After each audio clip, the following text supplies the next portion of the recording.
বাসায় কেউ নাই, খাওয়া দাওয়া তো করা লাগবে। তো ভাবলাম কি করব,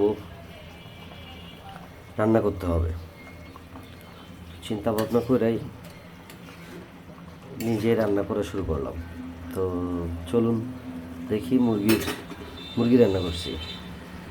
তো আগে একটু দেখে নিই লবণ টবণ হয়েছে কিনা, না কি বলেন? দেখালে আগে জল চেক করে দেবো।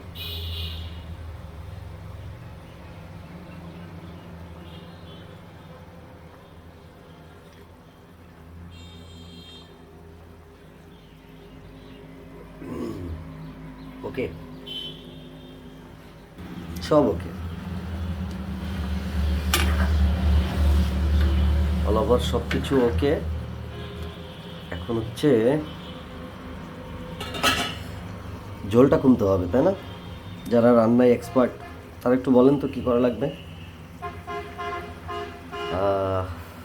দেখি, ইনশাল্লাহ পারবো। যখন মশলা, লবণ, তেল সব কিছু ঠিক আছে, মাংসের কষ মানে ঝোল যেটা বলে সেটাতেও দেখলাম স্বাদ হয়েছে, তাহলে তো অসুবিধা হওয়ার কথা না, তাই না? না, অসুবিধা আসলেও হবে না। তো রান্নাটা কেমন হয় সেটার ব্যাপার। আর খাওয়ার দাওয়াত তো ফেসবুক পেজে দিয়ে লাভ নাই, যেহেতু আইসা খাইতে পারবেন না আপনারা। তার মানে বিশ্বাস করা যায় মোটামুটি যে আমি রান্না করতে জানি, না কি বলেন? হ্যাঁ হ্যাঁ, সবাই বিশ্বাস করতে পারেন রান্না করতে পারি। এটাকে বলে দ্বিতীয় টেস্ট। দ্বিতীয় টেস্টটা করে ফেলাই, দেখি কি হয়।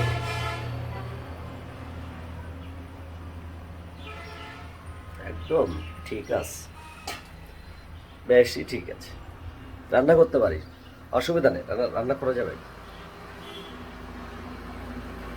নাকি বলেন? নিজে নিজে মাঝে মাঝে রান্না করে খাইতে হয় না, না? নিজে নিজে কিন্তু রান্না করে খাওয়া, সেই রান্নাটা করতেছি, খাইয়া দেখি কেমন হয়। আপডেটটা পরে আসবে, পরের ভিডিওতে বলে দিব, ঠিক আছে?